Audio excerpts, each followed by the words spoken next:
Hey, what's up everybody and welcome back to News Dose. And as of recent, there's been a bit of a rise in handheld consoles. The Nintendo Switch, of course, has just kind of exploded on the scene. It's gone on to break records. But now we're also starting to see PC handhelds like the Steam Deck have a lot of success as well. We're starting to see different cloud-based handhelds, Windows-centric handhelds like the ROG Ally, PlayStation. They're even rumored to have their own spin on a handheld. And well, apparently, it's now also caught the attention of Microsoft themselves as employees are internally looking into their own way to reach this market.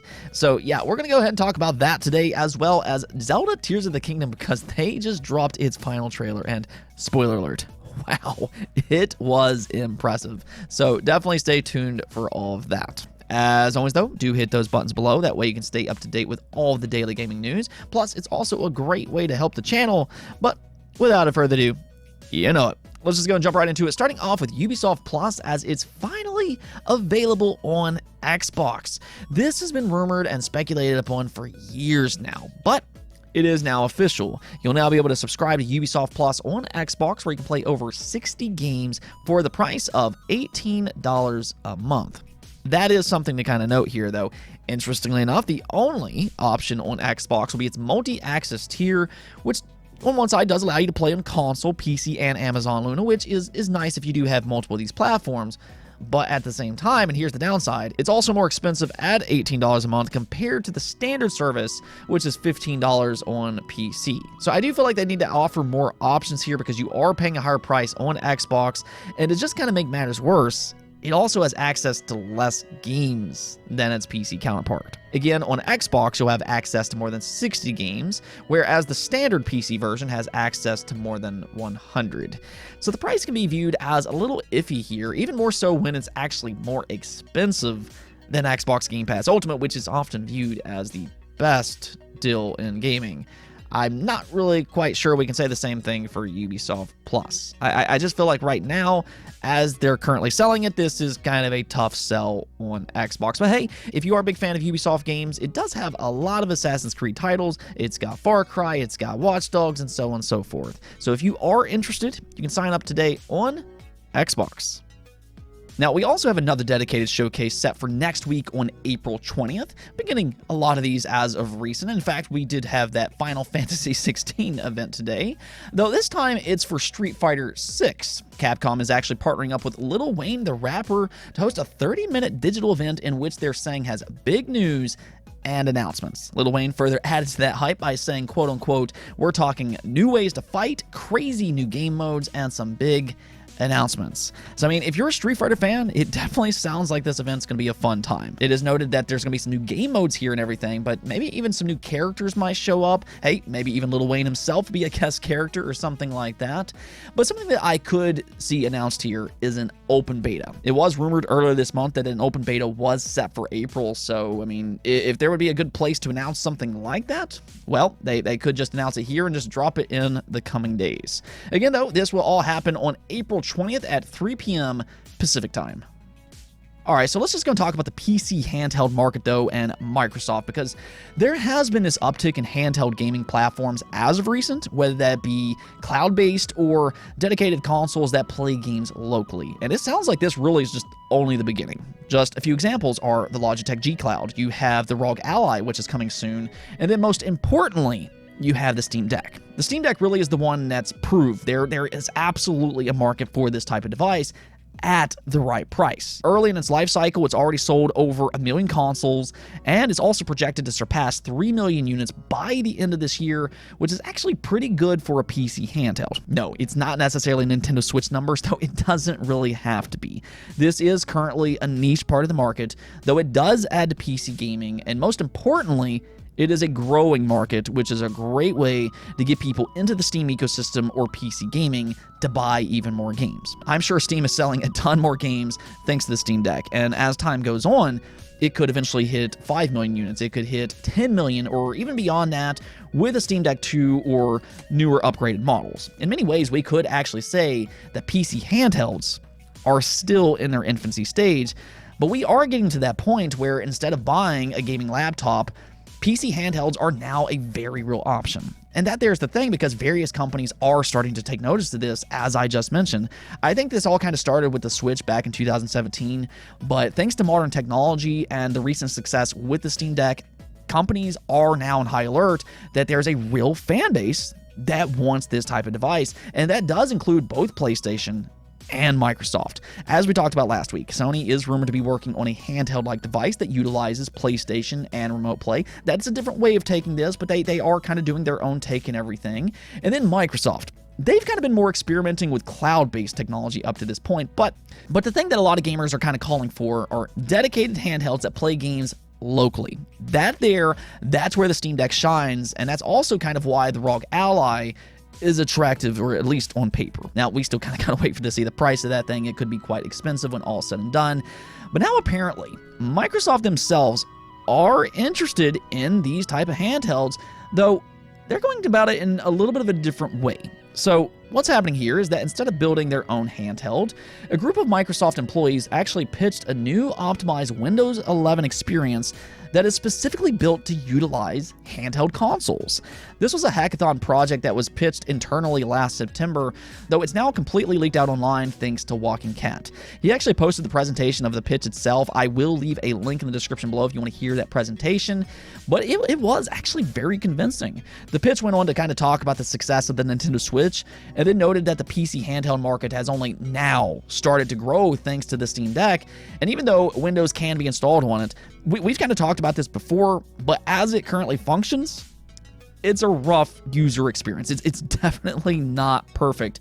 So their pitch was they want to fix this problem by offering a new Windows 11 experience that can be installed on these type of devices and just work out of the box. That means having a better virtual keyboard. That means optimizing the UI for a handheld console. That means having the controller work right away and function alongside Windows with better navigation, and also to utilize the screen and VRAM more properly. They highlighted several different problems that these handhelds currently face when using Windows 11, and that's something that this project could completely fix. They're even reportedly working with the developer that got Steam Deck's controls working on Windows, so they have an answer to solve all of these problems. Now, even though they focus on the Steam Deck, though, it is important to keep in mind that this could also be used for other handhelds as well, including if they want their very own first-party PC handheld. I mean, this has kind of been a dream for Xbox fans for years, a handheld Xbox console, and with this, we are getting closer to that. Now, I'm not saying that they'll actually do it, but this could be a big step for PC handhelds if this does actually come to fruition. That right there, though, that's kind of the thing here. Again, as of right now, this is just a hackathon project, which means currently it's only a concept and a pitch. Sometimes higher-ups take notice of these promising projects and give them the green light, but currently, as things stand, we don't currently know if that's actually happened here.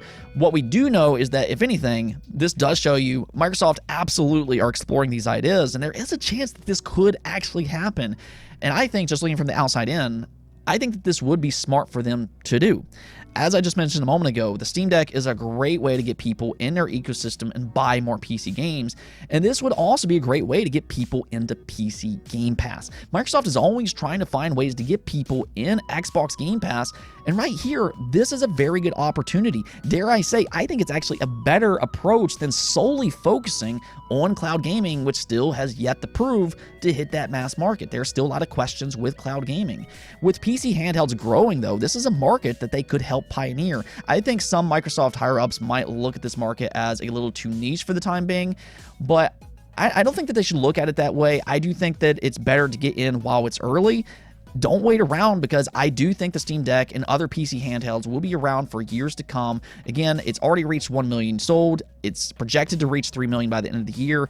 And with each passing year, that's only going to get bigger. So I think that Microsoft should jump in early rather than later. Let me know what you all think about all this, though. Do you think Microsoft should give this the green light or not? Moving on, though, we need to talk about Zelda Tears of the Kingdom, because Nintendo just dropped its third and final trailer. It was actually about 4 minutes long, and wow, this was easily its best outing. As some of you all might have guessed, I was not overly impressed with the last gameplay reveal that they showed.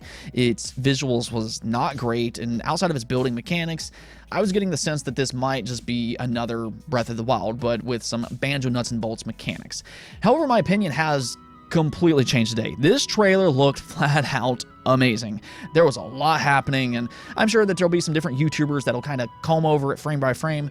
But the three things that really stood out to me was it's more lifelike world. There was more towns, or at least in this trailer, there was a caravan where Link was kind of pulling them around, and there was even NPCs fighting alongside Link. Now, we don't know how exactly that works yet. It could have just been a cinematic for all we know, but the world did feel more lifelike in this trailer. Then there was also the boss fights. They showed some really interesting fights here, and even how you can use time manipulation in its combat.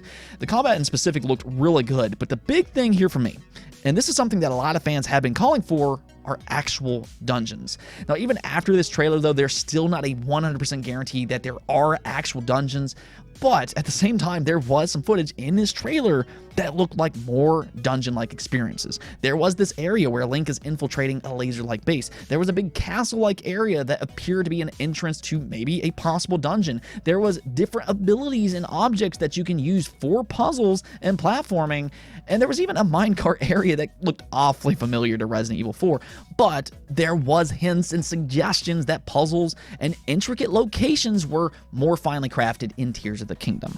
Also, Zelda at one point in this trailer was holding a tear-like object, and this is something that we've heard on various different occasions. It does sound like you're going to gather these different tear-like objects as your main objective, and that's where dungeons could theoretically come in, similar to what we used to do in classic Zelda games. Now, however, do kind of keep in mind that this is only speculation for the time being. Unfortunately, there's still no 100% guarantee that there are in fact dungeons, but what I will say here is I thought that this looked much more interesting than just a big open world of mountains and grass. I've said this time and time again, but to me, while yes, Breath of the Wild is a very good open world game and it's highly popular, to me though, I would still much rather play a classic Zelda game because I think that they're more finely crafted, and dungeons are a huge part of that experience for me. And I know there are a lot of other people that do feel this way as well. Now, at the same time, though, I know some people will disagree with that, but I'm just being honest with you all here. So if they could somehow combine that open world experience that a lot of people do like, and then also add full-on dungeons with intricate puzzles, I mean, you would have the best of both worlds. Everybody would kind of be happy.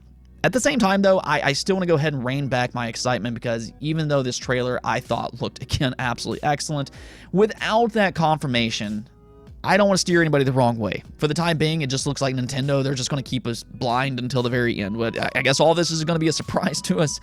So I don't know. I guess if anything, after this trailer, I'm just a lot more optimistic than what I was before. I'll just kind of leave it at that. Either way, this trailer really was absolutely wow. I mean, the gameplay looked excellent, and combined with its music, this is definitely one of the better trailers that I can recall as of recent. Let's go take a look at the poll of the day, though, where I asked you all, should Xbox delay Redfall until they can get it ready for 60 frames per second day one? This was a huge topic yesterday as Arcane came out and just kind of caught people off guard by announcing it will only launch with 30 frames per second, and then 60 frames will come later. But as you can see here, 71% of you all said yes, they should delay it, while 22% of you said no, you're perfectly fine with that 30 frames per second as is. So there you go. It does look like the majority of you will want that delay, and I am in agreement with you all here. Now, I think a lot of you will know I'm not just simply trying to bash Xbox. That's not something that I do on this channel. I try to stay as even kill as I possibly can, but I think that it would be a mistake to launch it with 30 frames per second.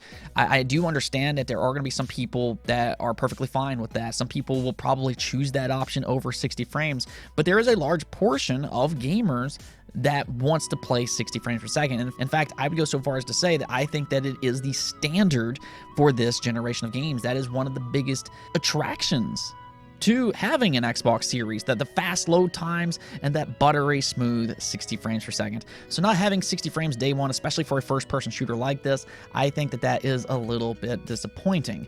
Now, I know some people will kind of come out and say, well, if you want 60 frames so much, just wait, but for us that are fine with 30 frames, we can play it day one. But the problem with that, and I said this yesterday, is that I feel like you need to give games every opportunity to succeed, and I don't think that this game is necessarily getting that. If it comes out and it has bad word of mouth because of its 30 frames per second, especially with it being a new IP, that is hard to recover from. I mean, on top of that, it's being launched between Star Wars Jedi Survivor and then Zelda Tears of the Kingdom. So, I mean, it already has a lot of competition as is, and this certainly is not going to help it. So I think just go ahead and delay it until it gets that 60 frames per second update, and then everybody can just enjoy it day one. Give it every opportunity to succeed. So yes, I am absolutely with the majority here. Anyways, though, that's it for this episode. But if you liked the video, don't forget to hit the notification and subscribe button for more content just like this. Also, if you'd like to support the channel through Patreon, thank you for making this content possible. Peace out.